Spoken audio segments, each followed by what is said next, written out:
Parfois, le gagnant est un rêveur qui n'a pas lâché. Jim Morrison. Bonjour Philippe Coleman et bienvenue à cette escale à distance.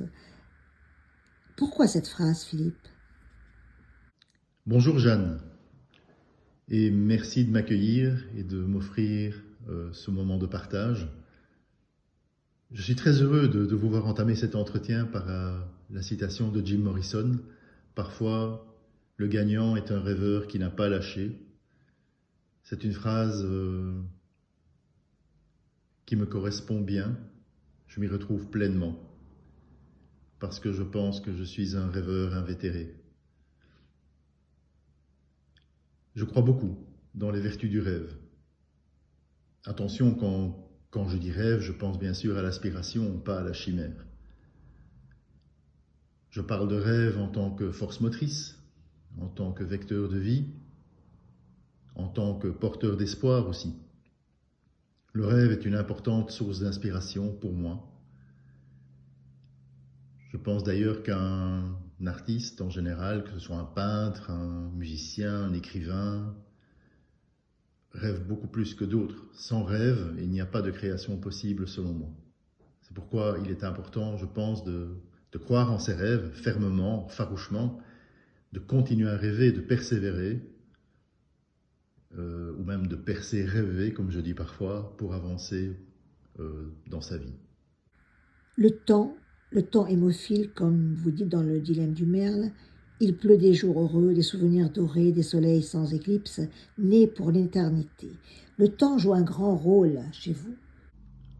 Le temps, oui, le temps, c'est effectivement un thème majeur de mon écriture. Le temps est une invention humaine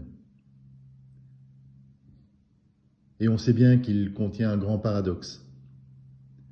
Il est infini si on considère la création de l'univers et fini si on le ramène à l'échelle d'un être humain. Il est aussi à géométrie variable, en tout cas sur le plan personnel. Quand on passe des moments agréables, il est parfois trop court. Quand le moment devient pénible, il est souvent trop long. Le temps, c'est comme un fleuve, en fait. Il part de la source, il va vers l'embouchure, il ne coule que dans un sens. On ne peut pas remonter le temps. Mais la poésie me donne en tout cas l'impression d'avoir un pouvoir sur lui, de pouvoir l'arrêter, parfois à ma guise, de pouvoir le laisser filer. J'ai l'impression de pouvoir le défier. Si vous avez lu Tectonique du temps, Jeanne, vous voyez certainement de quoi je veux parler. Je joue avec les mots, je joue avec le temps. Pour moi, le temps est comme un partenaire de jeu. Je l'invite à jouer avec moi, même si, finalement, je sais très bien que je ne gagnerai pas la partie. Et puis l'amour. Toujours dans le dilemme du merle, vous écrivez « Jamais je ne verrai voler le merle blanc, si ce n'est dans tes yeux d'aube renouvelés. » L'amour, c'est ma force vitale. C'est ce qui donne un sens à mon existence. Je pense que l'amour, c'est ce qui fait le sel de la vie, non? Sans amour, la vie serait monochrome. Pour en venir au vers que vous évoquez, Jeanne, le merle blanc. Le merle blanc, c'est l'oiseau fabuleux, l'oiseau rare, celui qu'en principe on ne verra jamais. En tout cas, moi je ne le verrai jamais dans le monde extérieur. Je pense que le seul endroit où je peux voir ce bel oiseau, cette beauté inespérée, c'est dans les yeux de celle que j'aime. L'ombre et la lumière, toujours dans vos recueils. Cosmos a reçu un prix Pierre Noton en 2020. Vous dites, devant l'immense mur condamné à la nuit, nous évoquons le feu et le chaos et le bruit. Complices malgré nous d'un dessein mystérieux, nous marchons appliqués en subtil équilibre sur le fil du rasoir. Cet équilibre, Philippe, que nous en direz-vous? Les vers que vous venez de lire sont tirés d'un poème intitulé Infinitude. Infinitude s'écrivant avec la première syllabe, le 1, entre parenthèses, pour déjà annoncer l'équilibre dont vous parlez. Parce que les mortels que nous sommes doivent trouver l'équilibre entre l'infinitude de ce cosmos dont nous ne savons finalement pas grand-chose et qui nous écrase, et la finitude de notre vie d'humain. Le tour de l'île et son usage. Il y a une enfance dans ce recueil, une cadence de pas, et vous dites « Que reste-t-il du jour que tu n'as pas cueilli ?» Le regret des parfums, des baisers papillons, légers et éphémères, soupir du vent vaincu, et cet oiseau furtif, emportant avec lui les pétales soyeux de la vie oubliée. Toujours le temps, toujours cette nostalgie, toujours cette finitude. Qu'est-ce qui fait cette nostalgie et cette vie qui s'oublie ? Et puis la poésie, la belle poésie de ce pétale de rose. J'imagine que cette nostalgie vient du fait que j'ai eu la chance de vivre une enfance heureuse et finalement très, très insouciante. Je l'idéalise probablement. Je ne vis pas dans le regret, hein, je n'ai aucune mélancolie par rapport à ça, mais le souvenir que j'en ai est très chaleureux, très harmonieux et finalement très agréable. C'est pour ça que j'y reviens souvent. C'est un peu comme un doudou. Par la fenêtre, je regarde ma mère, portée par l'élégance, se fondre dans la ronde des ombres cinétiques. Votre mère, Philippe, c'est la maison mère ? Maison mère est un recueil auquel j'attache énormément d'importance. Je suis très heureux et même très fier de l'avoir écrit parce que c'est une reconnaissance de ce que mes parents m'ont apporté. Alors, est-ce que ma mère est la maison mère ? Oui, bien sûr, mais pas uniquement. La maison mère, c'est surtout la maison familiale. C'est ma mère, c'est une femme qui était très élégante, qui l'est toujours d'ailleurs, et qui pour l'enfant que j'étais, apparaissait comme une icône. J'étais très fier d'avoir une maman comme elle. Mais les souvenirs d'enfance que j'ai, ce sont surtout des souvenirs avec mon père, qui était mon compagnon de jeu attitré. Il m'emmenait partout avec lui. Nous avons partagé des moments incroyables. Je m'en souviens et c'est merveilleux. Et puis, il ne faut pas oublier ma sœur, ma grande sœur Chantal, qui a beaucoup veillé sur moi, s'est beaucoup occupée de moi et qui a contribué aussi à l'harmonie familiale. C'est tout ça, maison mère. Le père, l'image du père qui construit l'enfant et qui permet peut-être l'âge d'homme. Parce que vous parlez de l'âge d'homme aussi dans vos recueils. Qu'est-ce que l'âge d'homme, Philippe Coleman ? C'est vrai que mon père m'a inculqué de belles valeurs humaines, ce qui m'a permis d'arriver aux portes de l'âge adulte avec un beau bagage. Avais-je pour autant atteint l'âge d'homme ? Je ne le crois pas. Pour moi, l'âge d'homme, s'il faut le définir, c'est l'âge auquel les choix que l'on pose sont en résonance parfaite avec ce que l'on ressent en plus profond de soi. Dans mon cas, cela s'est produit à la fin de la trentaine. Il faut savoir qu'au sortir de mes études, j'avais 22 ans, je me suis même lancé tête baissée dans la vie. Dans les 2 ans qui ont suivi l'obtention de mon diplôme, je me suis marié, je suis devenu père et j'ai créé ma propre société de traduction. Cette période-là s'apparente pour moi à un véritable vortex, c'est-à-dire que j'ai été pris comme dans une spirale, une sorte de tumulte qui m'a poussé en avant. Pendant 15 ans, j'ai travaillé comme un acharné à avoir une vie rentable. Il m'a fallu 15 ans pour me rendre compte que finalement j'aspirais surtout à une vie harmonieuse.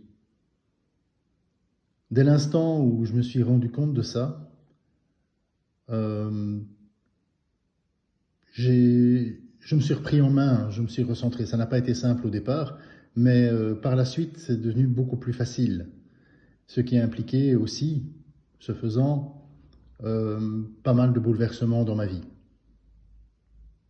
Voilà, je pense que c'est ça l'âge d'homme. C'est le moment où un individu devient ce qu'il est vraiment et se détourne de celui qu'il croyait devoir être. Traduire et écrire, car vous êtes traducteur à la Cour des comptes et vous êtes poète. Qui est à la Cour des comptes? Le traducteur ou le poète? Les deux? Assurément le traducteur, même si le poète est apprécié de certains collègues.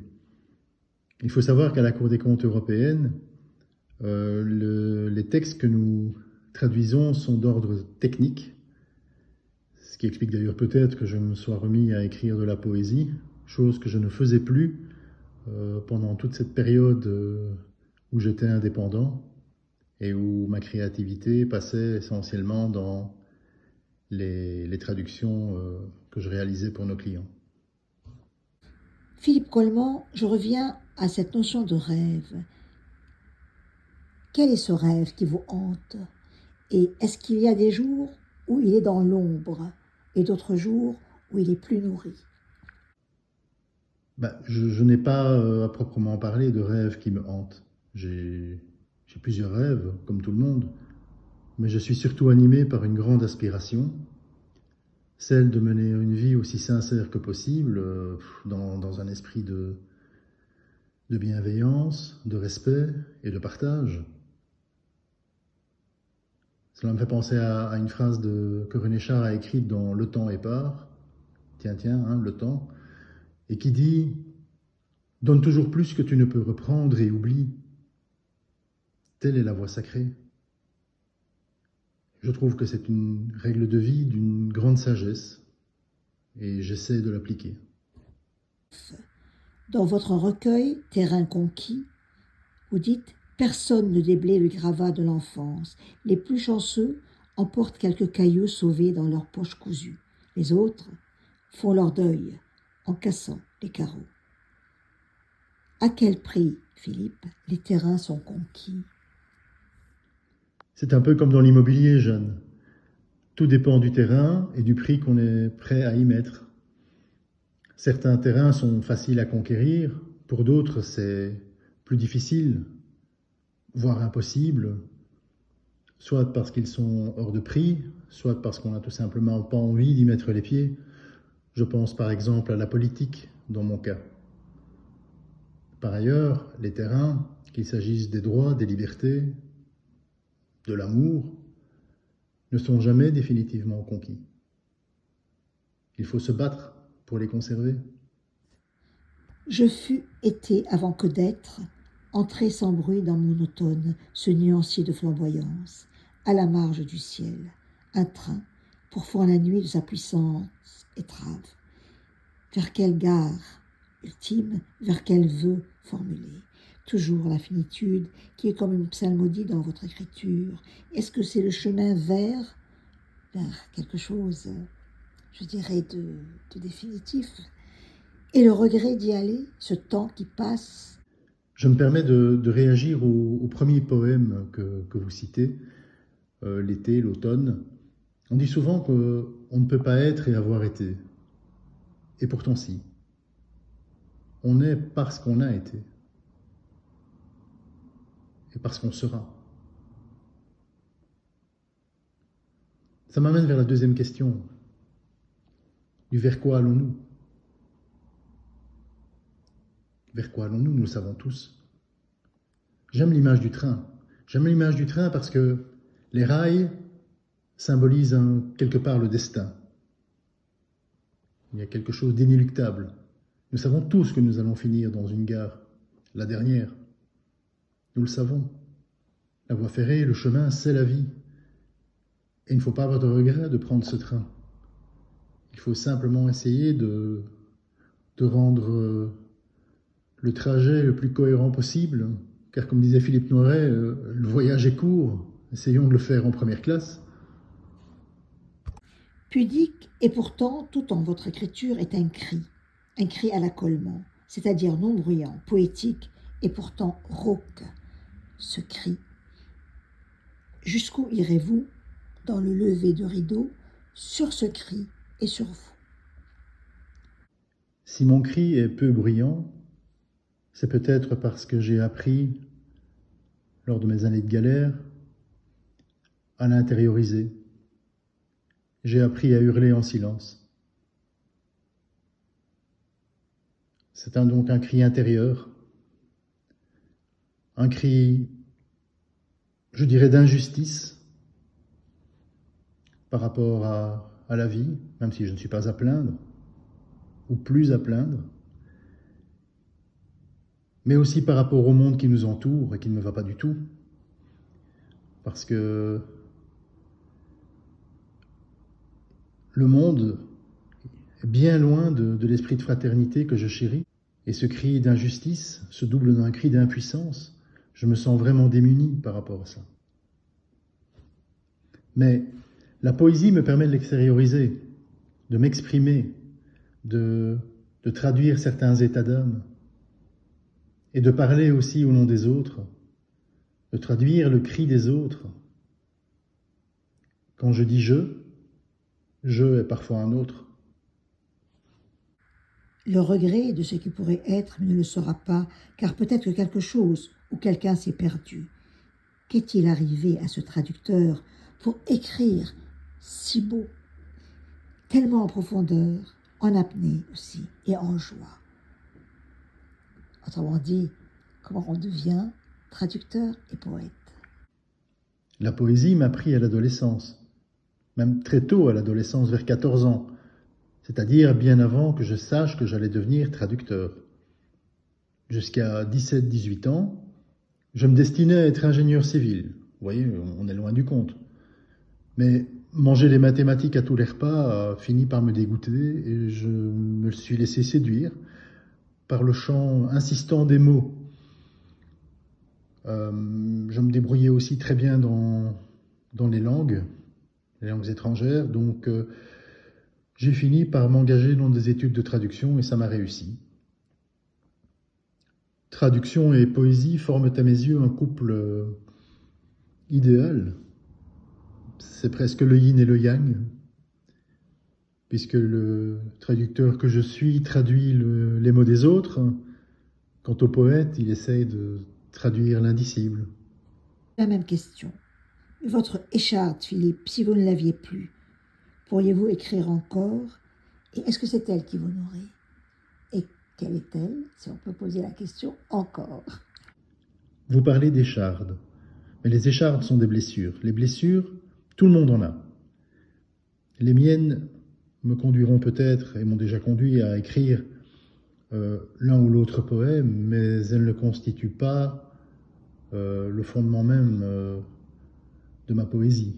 Mon écriture se nourrit essentiellement d'une grande question, d'un grand questionnement auquel je n'obtiendrai jamais de réponse, je le sais, et qui est « quel est le sens de la vie ?»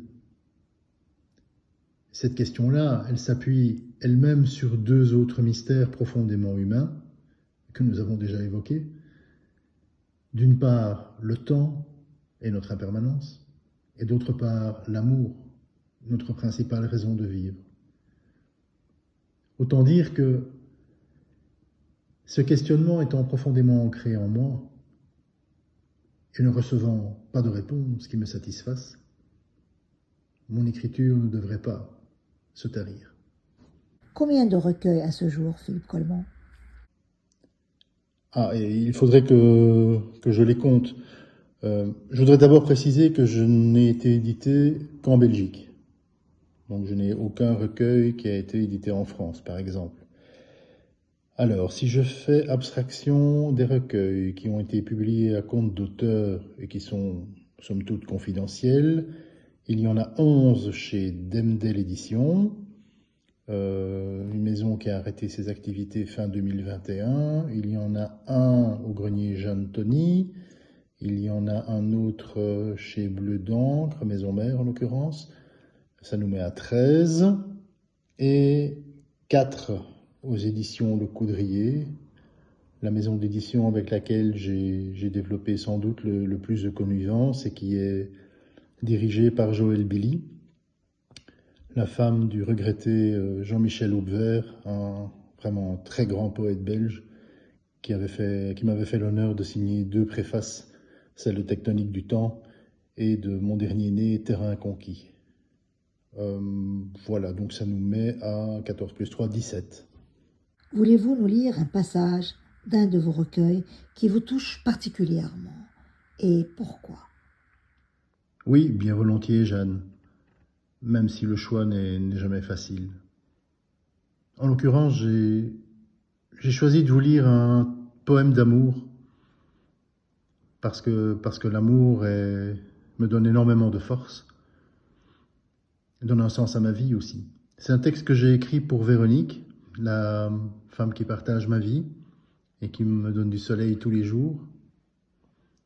Il est tiré de mon avant-dernier recueil publié au Coudrier, À la marge du ciel. La pluie vient de cesser, le silence s'égoutte. On ne veut pas sortir, préférant rester là dans la pudeur des murs, à laper le bonheur dans les mains de l'amour. Y a-t-il autre chose pour mesurer sa chance? C'est très beau, Philippe, très. Pour cette escale de Jeanne à distance, vous m'avez envoyé de magnifiques photos et vidéos. La nature, c'est un peu comme un lieu de vie pour vous? Oui, absolument. En tout cas, la nature est une source d'inspiration majeure pour moi. Je suis un citadin d'origine. Je suis né à Bruxelles. J'y ai grandi. J'y ai effectué mes études. J'ai quitté la ville à 25 ans pour aller m'établir à la campagne. Et je ne suis jamais retourné en ville depuis. Et comme je le dis sans cesse, je serais tout à fait incapable de retourner m'installer dans une grande ville. J'ai besoin d'être en contact avec la nature, avec les arbres, avec la mer. J'ai besoin de sentir la pierre. Je suis sans cesse à la recherche de l'espace et de la lumière. Je pense que ça se voit aussi dans les photos que je vous ai envoyées. Philippe Coleman pour les intimes, c'est qui et c'est comment? Vous me posez une question difficile, Jeanne. Cette question, il faudrait plutôt la poser aux intimes concernés. Parce que c'est vrai, je trouve qu'il est extrêmement difficile de parler de soi de manière objective. Tout ce que je pourrais vous dire, c'est que ma compagne m'a dit un jour que je ressemblais à ma poésie, mais en nettement moins sombre. Ce qui est quand même rassurant, non? Si, tout à fait. Cher Philippe, encore une fois, le temps nous cerne et nous sommes obligés d'arrêter cette escale à distance. J'aurais voulu la continuer longtemps encore. Alors, mon mot pour la fin est de votre propre recueil. Cette vie insensée. J'adore le titre de ce recueil. Dans ce recueil, vous écrivez « Quels rêves ont-ils fini par couver en leur sein ces gamins incrédules qui couraient avec moi dans le champ de la vie ?»